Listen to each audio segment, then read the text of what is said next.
Moï Ver, also known as Moshe Raviv, was born in 1904 in Vilnius, Lithuania, as Moses Vorobeichic. He initially studied painting. In his early 20s, he matriculated at the Bauhaus, taking courses with Paul Klee, Wassily Kandinsky and Josef Albers, and left from there to attend the Ecole Photo One in Paris. In 1932, Raviv was sent by the weekly Vie Parisienne to Mandatory Palestine as a photo reporter, immigrating 2 years later and founding the artist colony in Tzfat. He designed many posters that were used to promote Zionism. After 1950, he focused more on painting than photography and lived in Tzfat until his death in 1995. I'm really delighted today to welcome Dr. Nissan Perez to the Israel Connection.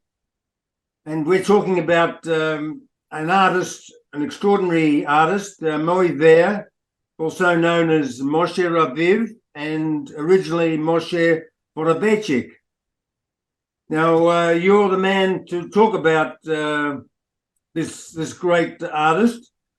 And the reason I'm talking with you today is because I had the great pleasure only 2 months ago of coming across an exhibition at the Pompidou Center where I saw the work of Moï Ver for the first time and became aware of him for the very first time. And I think for our listeners today, this might be a revelation to hear what you're going to be telling us today. So give us a bit of an idea about this figure, Moï Ver, and why we should be talking about him. Thank you, David. First of all, you are not the only one to just discover Moï Ver.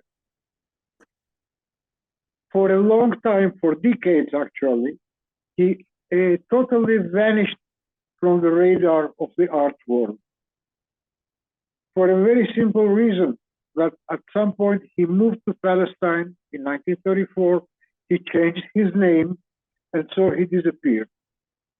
But if we go back to his personal history briefly, he was born in Vilnius, or Vilna, as they called it at the time, the Jerusalem of Lithuania, in 1904, to a traditional religious Jewish family, and had his education in the first Hebrew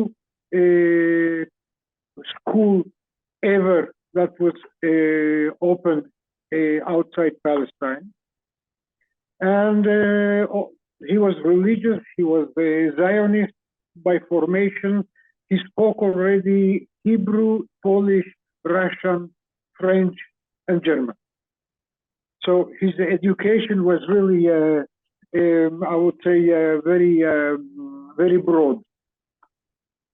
But he acted according to the spirit of the period. We are speaking about 1915, 1920, 25, the peak of modernist movement, especially in Europe.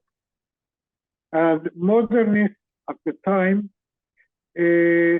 actually tried and did, in fact, reject all the traditional and accepted values of religion and family and the traditional art conventions in order to build or rebuild a new world according to their understanding of what was happening in the art world and in the social, political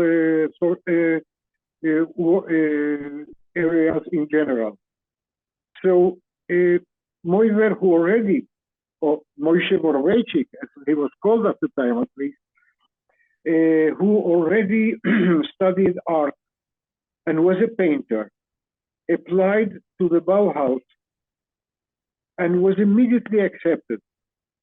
So he left everything behind him in Lithuania, moved to the Bauhaus in Germany, studied with the best possible teachers like Josef Albers and Heuningen.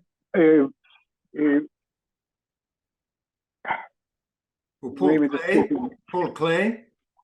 Paul Klee, of course, and especially Moholy-Nagy, who was really a key figure and who also introduced photography to the Bauhaus. So he's, after 2.5 years at the Bauhaus, as an accomplished artist, he moved to Paris, which was at the time really the core of the modernist movement worldwide. Well, where all artists from all over the world, from America, from Spain, from Eastern Europe, were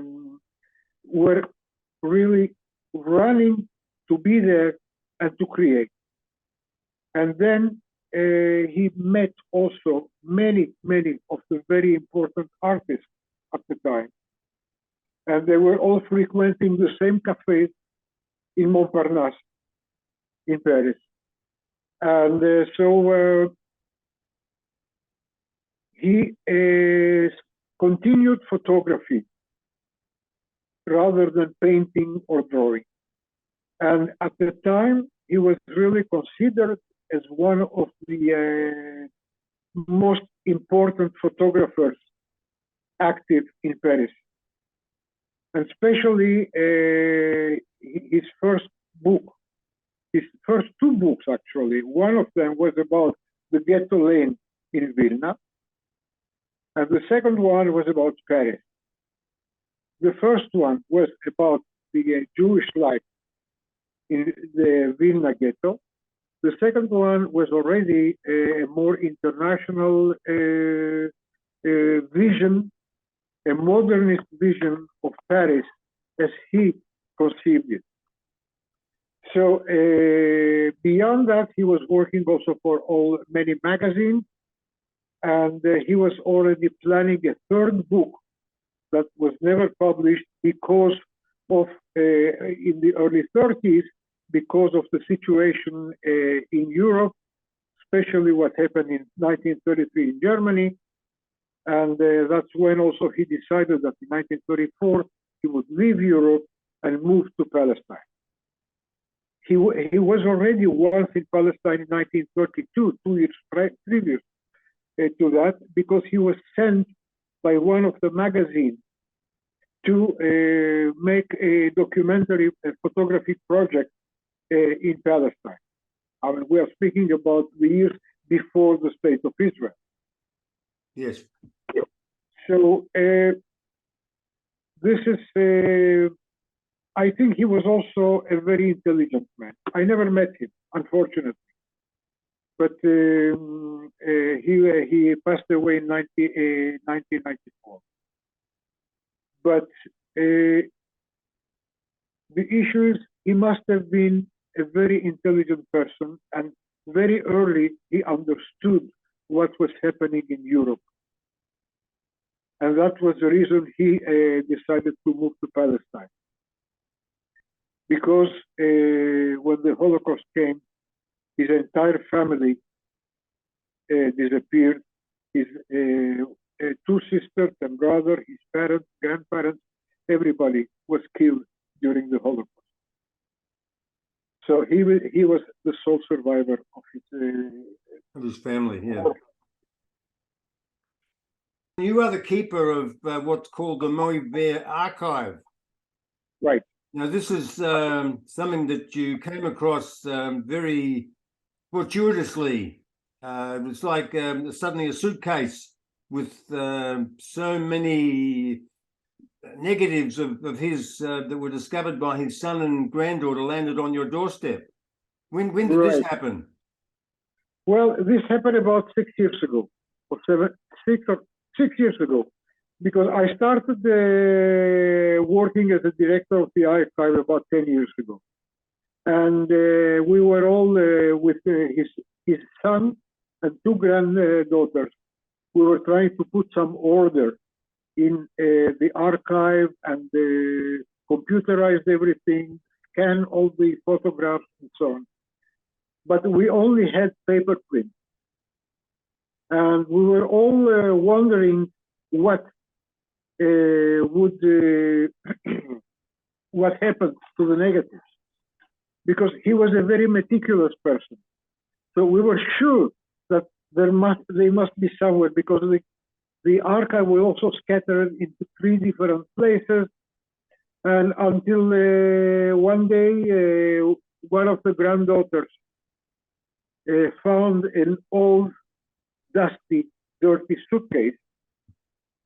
And when she opened it, she called me immediately. We almost fainted when we looked at it. All his negatives were in this suitcase in tin biscuit boxes. That was really a miracle. So from this point on, we started scanning all the negatives, about 12,000 negatives that we have already on computer now. And there are a few more that we are still scanning. But it was really a miraculous thing that happened. And the even better part of it was that because they were sealed in those boxes, notwithstanding the humidity in Tel Aviv, they were in almost perfect condition. Oh, that's fantastic. Yeah. Now, doubt, as you were saying, the turning point in Moï Ver's life was when he was sent by this weekly Vie Parisienne to Mandatory Palestine as a photo reporter. And right. That must have influenced him, because only 2 years later, as you say, he decided to immigrate to Palestine.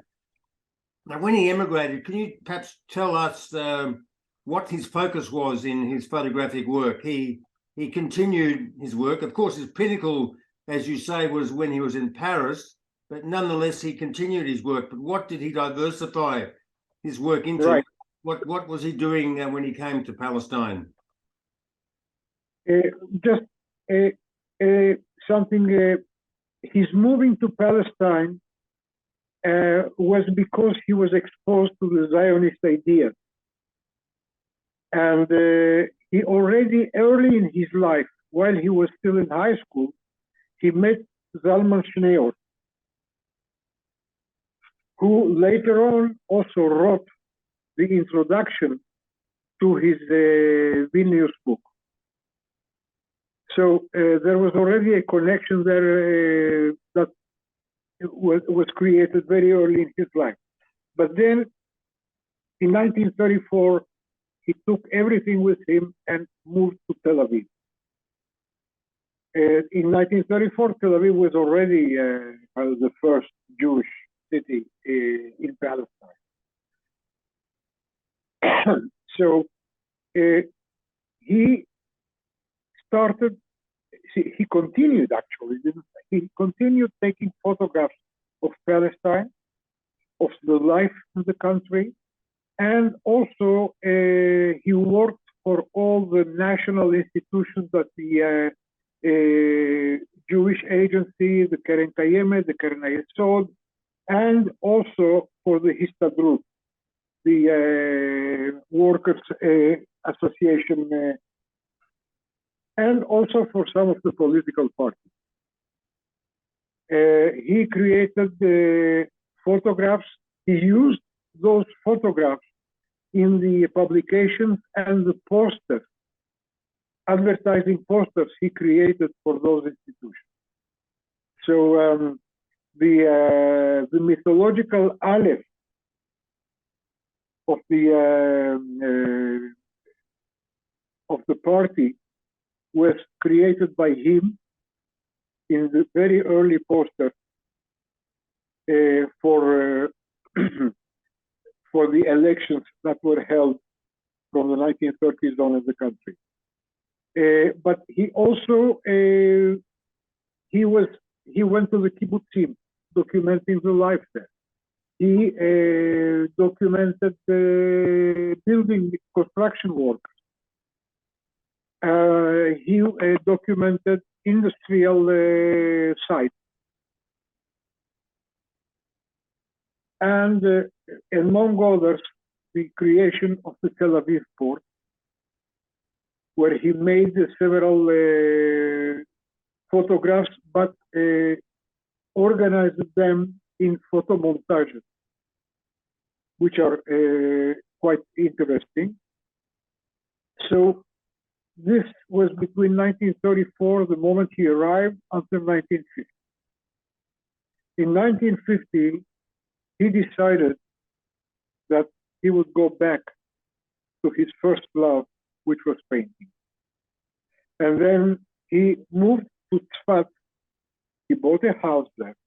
He joined the artist community of Tzfat, and he stayed there actually until the end of his life, for another 40 years. So the very different stages in his life are very interesting, but also typical of a modernist mind that would not stand still, but evaluate all the time in his vision, in his thought, and in his artistic practice. So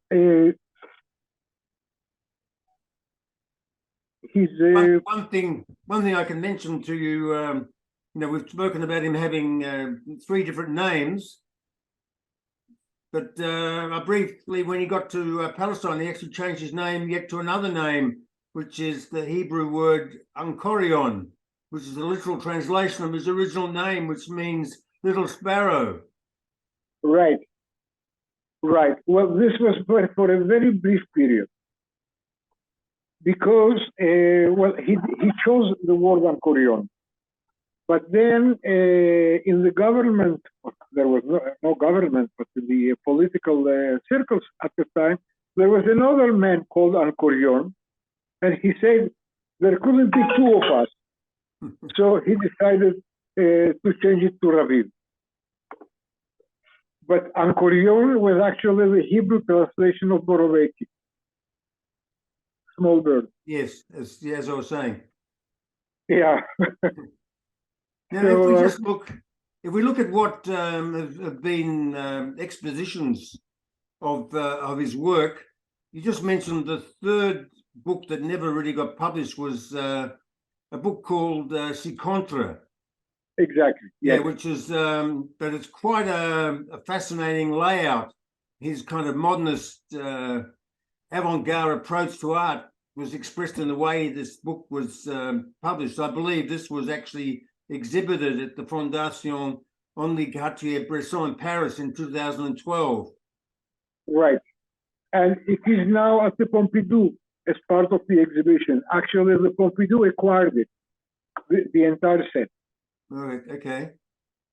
But the graphic design of his books, from the very first one of the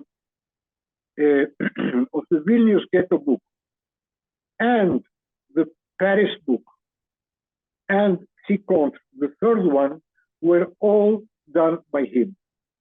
Because at the Bauhaus, among others, he also studied graphic design with the best possible teachers like Moholy-Nagy. And then he was extremely precise in the way he wanted his books look like. The Vilnius book is actually, I would say, at the top of the avant-garde of the time, because to take such a subject of Jewish life in the ghetto, but with a graphic design that was totally against what a documentary book would be, is quite a miracle. The Paris book that was published the same year also was designed by him, and naturally Curator that you have seen was also, the graphic design is amazing. So he was a true artist in every possible field he touched on, from graphic design to photography to drawing to painting, and the way he actually organized his life also. Do we have any images, David? one particular set of images which are on your archive page. But do you want to describe, as we're speaking, what are the photographs that you've included there? What are the subjects? His work in Palestine covered many different aspects of life in the country. Now, he started making photomontages in Paris. And then when it came to describing life in Palestine, he also used many photomontages, like, for instance, there is one of a building site, but in the background we see the Tower of David in Jerusalem, even though the building site is in Tel Aviv, which is very interesting. There is another one of construction workers among a background of an Arab village. Yes. There is another one of a very interesting, and actually it was a strike of genius, that of a man sewing in the field, but underneath there are two little photographs of the Chomau Migdal, the fence and the tower of the kibbutzim that were being built at the time. So there are so many. Some of the photomontages join together are agricultural sites and construction sites, which have no connection in reality, but he put them together to illustrate I would say the forces working in Palestine at the time, and we are speaking of all the periods before 1948. So the life in the kibbutz was also very important for him, because already in Europe he was documenting all the Hachshara movement with a series of very important photographs, and the summer camps they had over there. And it's interesting that in one of the summer camps, he also met Berl Katzenelson. So, it all evolves around the Zionist movement in Europe, and then after that in Palestine, and finally in Israel. So his life, the major part of his work was made in Palestine, even though the important development in his artistic life took place in Paris. But he imported the European vision to art and photography in Palestine from 1934 on. Unfortunately, he didn't really leave much of an impact on photography in Palestine, like later photographers who came also in 1930s and opened shop mostly in Tel Aviv, and somehow were to some extent influential in the development of photography in Palestine, and then later on in Israel. Because all those photographers who came from the 1930s on, especially left Europe, mostly Germany, they immediately created their own photographers association and so on. And Moï Ver was never part of it. We don't know what the reason was, but he must have had his own reasons for that. So he was working mostly, as I said, with the Zionist institutions in the country, and therefore was maybe too busy creating the propaganda photographs for those institutions rather than being a commercial photographer like all the others who opened shop. Yes.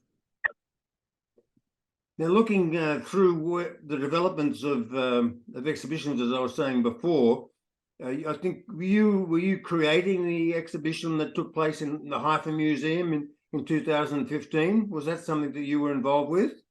Yes, I curated the exhibition in Haifa in 2015, but it was part of many exhibitions that were around the theme of place. Well, So changing perspective, I think, was the theme I've seen. yes, yes. And so there were about 20 photographs by Moï Ver with a small text I wrote for it. But it was part of a very large set of exhibitions at the Haifa Museum. But in 2019, we had a major retrospective of his work already in Vilnius, at the National Gallery of Art in Vilnius, which was, in fact, the first exhibition he ever had, a comprehensive exhibition in his life or after that. So that was very important with an important catalog and facsimile of the Vilnius book. So that was really breaking through the incognito life of Moï Ver, and especially bringing him back to his native town was quite important. Vilnius was such an important center for Judaism before the war. It was education-wise, religion-wise, culturally, was really a very important place. And I must say that it's being there and with the exhibition, it was interesting to see how important for the Lithuanians the Jewish presence in Vilnius was. They have the big synagogue doesn't exist anymore, but the site is marked. The ghetto streets are still. I don't know if they've been there, but it's really very interesting. It's very interesting to visit, and they are promoting a Jewish culture in Vilnius, which is quite incredible. But for them, with hindsight, they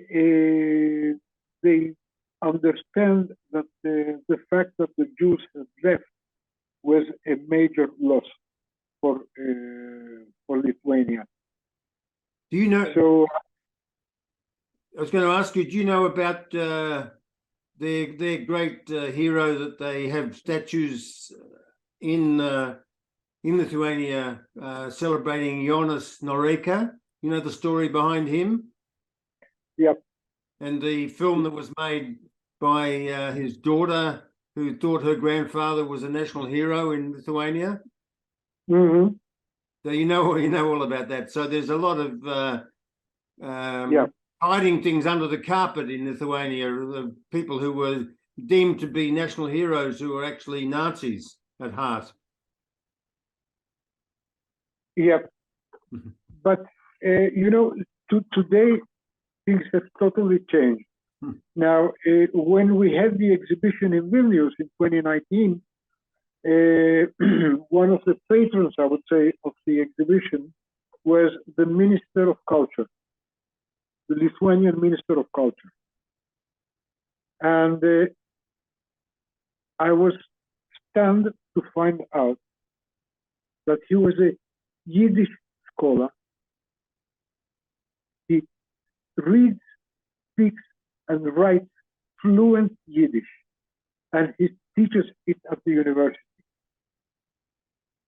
And so he took us around the Jewish Vilna. And among others, we went to visit Moï Ver's house, which is still there. And it was quite an experience. I know there will be now a plaque that will be placed at the entrance of the house. And, you know, the way he explained the importance of Jewish presence in Vilnius and in Lithuania was amazing. So you're talking about a man who speaks Yiddish who's not Jewish? No, he's not. He's not Jewish. He's not Jewish. He's a Lithuanian. He was at the time. Now he's not anymore. He's back at the university. But he was Minister of Culture. And his specialty is still Yiddish. I can't understand that. It's quite amazing, isn't it? Yes. Yeah. Just actually, he came to the opening in Paris because he's a fan of Moï Ver, of course. And he's also a very special person. And among others, as while he was the Minister of Culture, he was also collecting Jewish memorabilia from before the war. And collecting it for the Lithuanian Ministry of Culture and Government. So it is important, it remains important for them. And then, of course, we were working also parallelly with the Pompidou, and the result is the exhibition there, and I must say they made a wonderful job. It covers every possible aspect of his artistic creation. And with a lot of documentation, the several publications he made in Palestine, especially for the Jewish Agency, the Masada publication. There were so many. He was very much involved in the publication world in Palestine, using his photographs, using other people's imagery, but with a very specific goal that was really promoting Zionism and promoting life in Palestine at the time. So I can understand that after 1948, in 1950, he decided to stop all this activity and then move back to painting, which was his first love.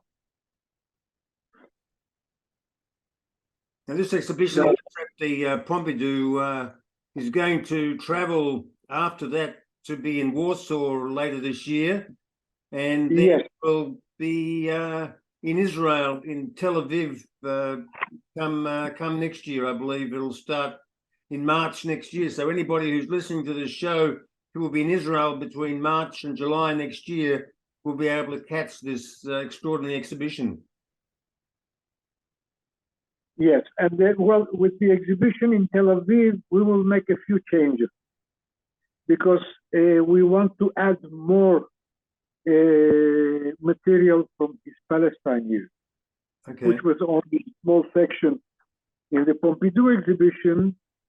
And so it will be even more important for the local Israeli public. We don't know yet if there will be a publication. Right now, there is a French catalog from the Pompidou. The English version is in the works and will be ready in a couple of months. So the trouble with the catalog is that it weighs a few kilos, doesn't it, Nissan? Yes, yes. It's big, it's heavy, but it's beautifully done. Lots of articles in it, lots of essays concerning Moï Ver, modernism, and all the aspects of his creative work and life. I wanted to just mention, when we talked about exhibitions, we didn't mention the Israel Museum in Jerusalem, which has had some exhibitions which go back quite a bit, because the very first exhibition that I can see that was there goes back to 1939, which is the first exhibition. Actually, it wasn't at the Jerusalem Museum yet. It was at an art gallery in Tel Aviv in 1939. Do you know anything about that exhibition, which was a solo exhibition of Moshe Raviv? No, we have no record of that. That's interesting. Yeah, well, it's noted on the website for the Israel Museum. I don't know where they got the information, but I have to check that. That's interesting. And then it says the first exhibition actually at the Israel Museum in Jerusalem was in 1969 of Jewish Vilna in the 1920s. Because at the Israel Museum, it was just about the Vilnius photographs. Yes, just about that. It was just that. And that was before my time at the museum, so I wasn't involved in that. Yes, I understand. Now, these books that you've mentioned that are so seminal in photography, how many copies of these books are available in circulation still? Well, you can find there are not too many of them. Well, the ghetto, the Vilna ghetto book could be found because it was published in 3 languages: English, Hebrew, and German. And there were quite a few copies of it that were circulating. The Perez book is rare because after it was published and there was a flood in one of the storage areas, and then most of it was destroyed. So the ones that were sold are quite rare. They must be, but still at least several hundred in public institutions or in private hands. And you know, if you can find one in good condition, it's really quite a miracle. Not very often we can find it. And then the third one, of course, we know that there was a facsimile publication that was made of Ecole in Germany, but it was not the original. It was made using the original mock-up that Raviv, Vorobeichic, or Moï Ver designed at the time. So maybe at some point we will republish it. We are trying to decide on that. But in any case, we are also, what was interesting, while he was in Tzfat, in his house, working as a painter, Raviv wrote his memoir. And we have a huge stack of pages, typewritten, where he recalls his life in Europe, in Vilnius, and then in Palestine. What's unfortunate that he never mentioned anybody by name. So we have only initials. He said, I met M or I met B, but there are no names. And we have to try and guess who those people were.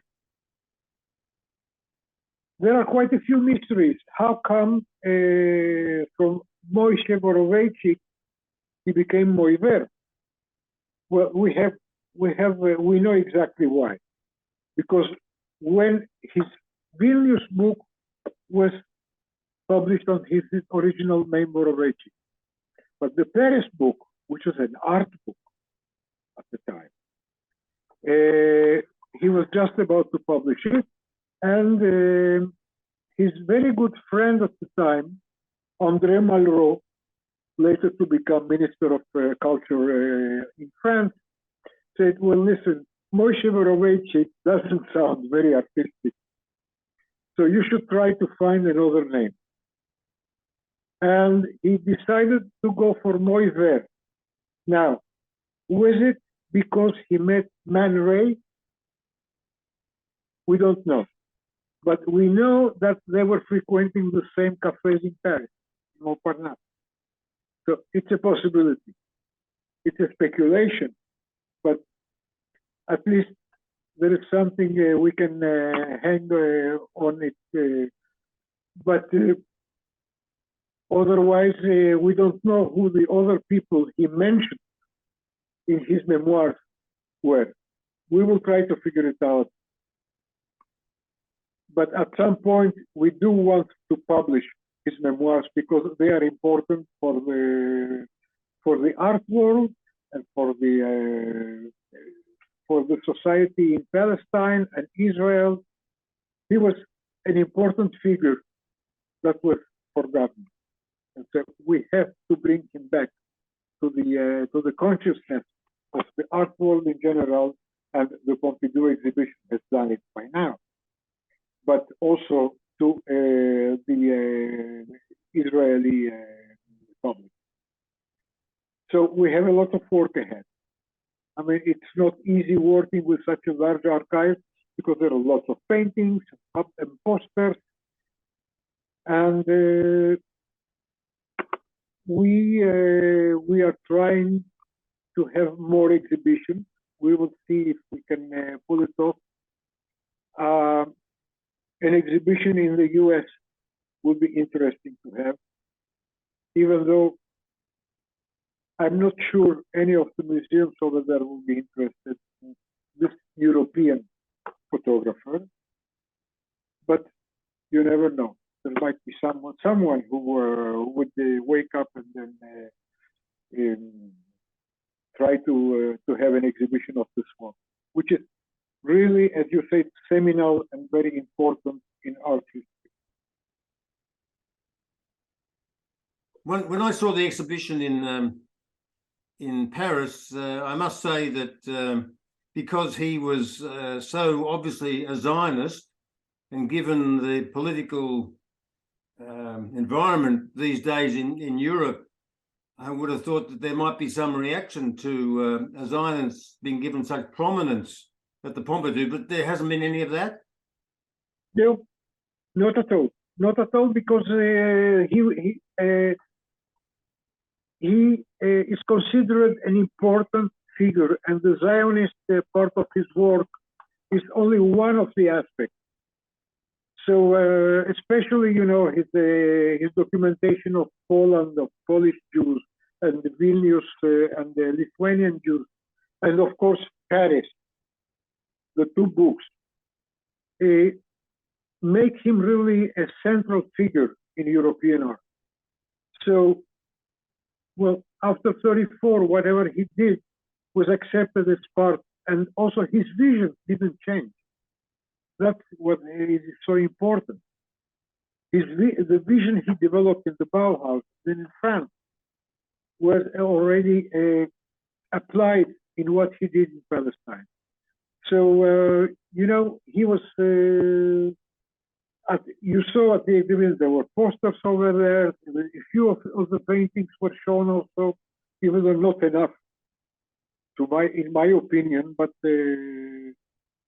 at least it covers every aspect of his artistic endeavor, so which is quite important. I know that in Poland, in Warsaw, they will add a few more photographs of Poland he had taken, just as we will do it for Tel Aviv, that we will add more Palestine period images. But it's okay because every institution will adapt it to its own needs, which is quite, it's important. But at least, you know, in Paris, I think this exhibition has already made its impact. And we were hoping for that, that's for sure. So the family is very happy with that. I am very happy with that. So we will see what happens in Warsaw. It's only in October, so we are hoping for the best. But Well, I must say, son, I'm very happy as well that I've had the opportunity to speak with you about a great artist that only came to my attention, as I say, a couple of months ago, and I really admire his work, and I congratulate you on the effort you're making to bring his work to our attention. It is really appreciated. Thank you. You know, working with the family was also quite a challenge, because I first, well, this is an anecdote, I could say. I never met Moï Ver himself or Moshe Raviv. But in 2000, 1998, more or less, towards 2000, I was preparing a major exhibition on 100 years of photography in the land of Israel. And naturally, I went to see his widow and his daughter, who were in charge of the archive at the time, asking them for some photographs that I could include as part of this major exhibition celebrating 100 years in Israel. And, you know, they made my life miserable. And I couldn't even get any loans from them. So I found another source for some of the photographs, and he was included, of course, in the exhibition. But it was very difficult to work with them. And after they passed away, you know, the son approached me and asked me if I would like to get involved in this, in organizing and directing the archive. So for me, it was a challenge. It was after I retired from the museum. So that was really another, I would say, another challenge to deal with such an important archive.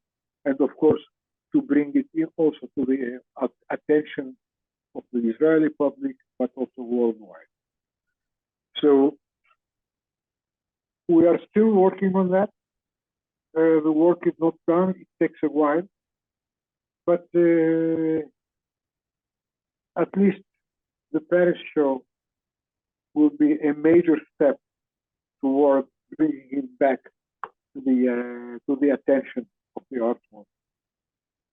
It certainly will, and I've I enjoyed it. I came across it totally by chance, and it was an experience that I am extremely grateful for. I thank you very much again, Nissan. Thank you for this, for asking me to do that. I mean, you know, anywhere I can speak about Moï Ver, I would do it with great pleasure.